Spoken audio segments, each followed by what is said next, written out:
Justin, we have an exciting book coming out. This is a proof copy. This isn't the final. Human Driven Classrooms, a practical guide to AI in education, instruction, policy, and governance. I am so proud of the work we've done on it. Education needs to understand how to address the new world. And as we quote is, it's a new ocean. Trying to control the ocean and stop people from playing in the ocean is not easy to do. But teaching them how to safely surf in this new ocean makes sense. So let's talk a little bit about what we're offering here and why it's such a critical thing for all educators, really from K-12 up, to get access to this. Over the last few years, you and I have spoken about this. You can reference it in the YouTube channel. We've had, over the last 2 years, geopolitical mandates for education across the world. China, United States have been big ones, of course. European Union has really been focused in on it. Everything from 6-year-old, kindergarten up through workforce development. It's been pushed in every arena. You can't get off of social media without seeing the pros and cons, supporting it in the schools, and then people panicking or playing on the hype to sell a product that it's going to ruin education. Of course, we're human driven, data driven, so we encourage it. We teach with it. We encourage educators we work with to employ it, but you're in the driver's seat. We say don't trust it. Fear stupid AI is one of your tags that I've always enjoyed. It can definitely do damage if you don't manage it, but that's what this is. This is the guide for educators and really anybody who wants to use it in their work outside of education too. Just a guide on what to be mindful of, how to use it responsibly so you don't have to fear it, how to craft a policy, how to govern it and implement it throughout your organization in a way that benefits everybody. And so really, if you look at the AI minefield, I guess you could put today, this is a guide of how to navigate it safely so you come through with all fingers and toes and hopefully with a stronger organization and governance plan. The other thing is, this is written with the world of educators in mind, and that's the key thing because they have to be protective of the student content. And one of the examples we used in our training is imagine you have some tech student that gives you a project and you take that and you remove his name, but you put the project into a large language model. Somehow that gets integrated into a future model and he becomes the next Elon and has now developed it and actually made it work. And now you've damaged that patent, you've damaged that credibility, and you didn't realize it because you didn't understand how to ethically, effectively use AI in the classroom, in the training, in the instructions. And this isn't about how to stop it. It's really a look at how to profoundly enhance education.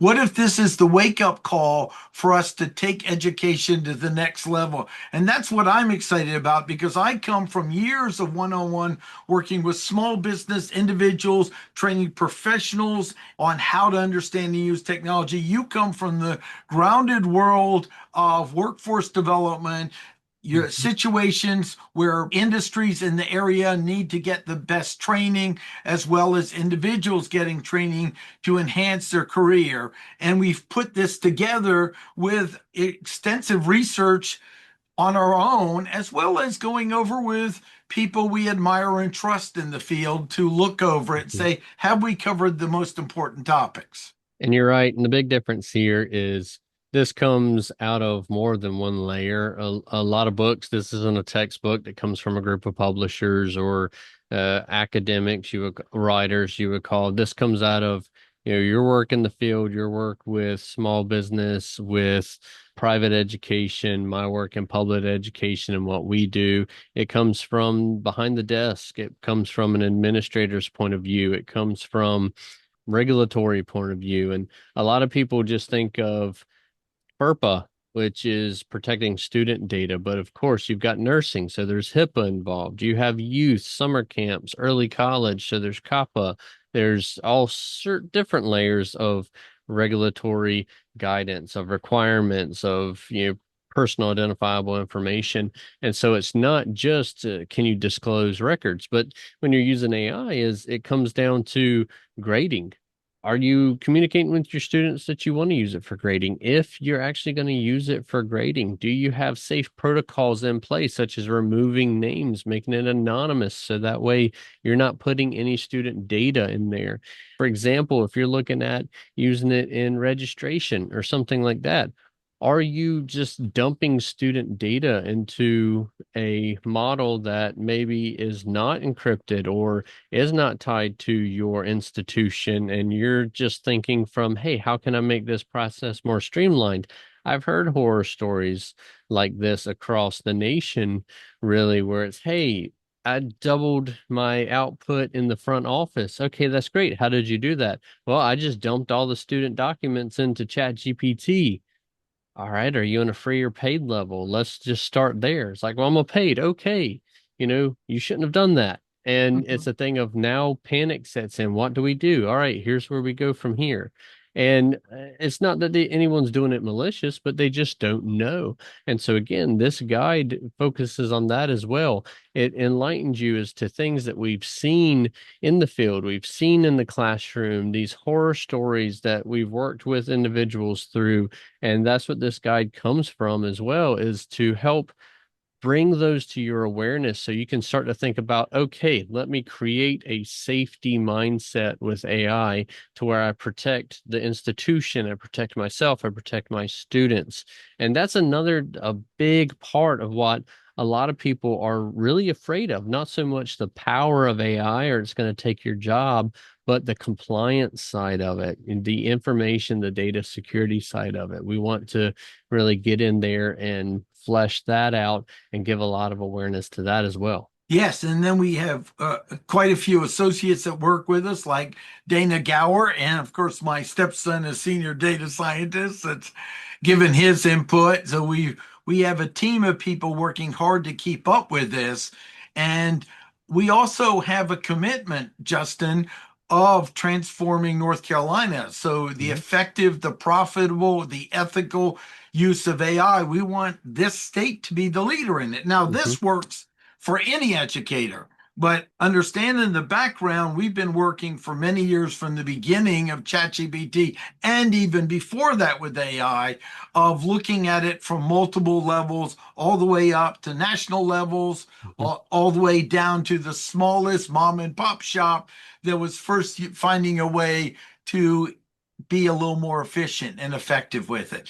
I think we bring a level of commitment of looking from multiple perspectives Mhm. and breaking down the education in a way that's understandable but still accurate. So the metaphors we've worked on is making them as accurate as possible and not just name dropping something we found in a book, and thinking it through and working these processes out in discussion. And that's the valuable asset. It's a model of how to use AI. We even explain how we used it with the book that Mhm. shows the idea. You've got to communicate.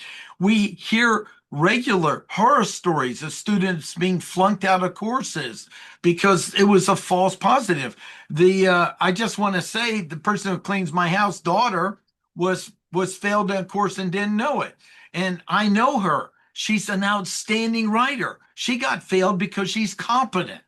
Mhm. And then she has to push back and say, let me write something in front of you. Oh my gosh, not knowing how to handle this to me also has a little bit of a liability risk for these organizations and schools to not make sure they're doing it. Not only that, we talk about how the organization can dynamically ongoing keep them current in this. You cannot give this a 1 week seminar and then you're done. The world is changing too fast, and that's addressed in this as an aspect from the administrative, looking at we got to budget and design this. When we take on new tools, what should we be thinking of? And that's a good point, Martin, that you make, because we write it to workforce development professionals, to administrators, to educators. But if you have a student, a son or daughter that is in high school and they're using AI in the classroom, or they're about to go into college, this is a great book for them too, because this is going to give them a mindset of what educators are struggling with. It's going to open their eyes into governance, which is going to benefit them on making sure they're safe in their classes, they're citing things correctly, they're utilizing it, they're checking behind it. But then two, it's going to give them kind of a peek behind the curtain into how it's starting to come into education. So that way they can maybe even work alongside their professor or their instructor, and they all benefit from it. So students can even benefit from this guide. The last thing to state is we've designed and written this print on demand so that we can update it, because the moment we publish it, there are going to be new things to interject in it. So this has been developed so it can be first edition, next edition, and so forth.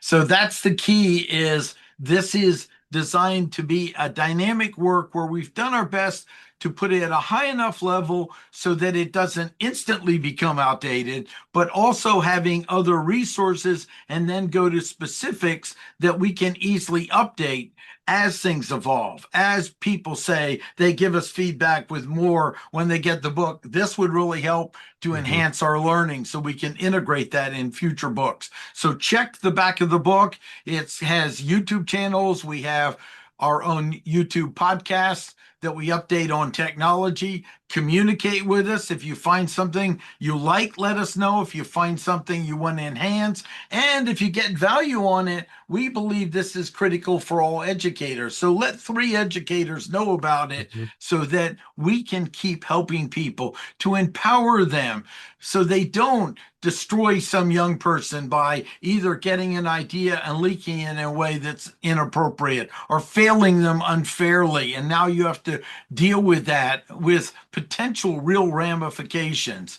We are on a mission to make this empowering people in a world. It's here. It's not going away. It has good and bad, and we want to teach people how to do it correctly and ethically. So check it out. This is Martin Brossman and Dr. Justin Rose.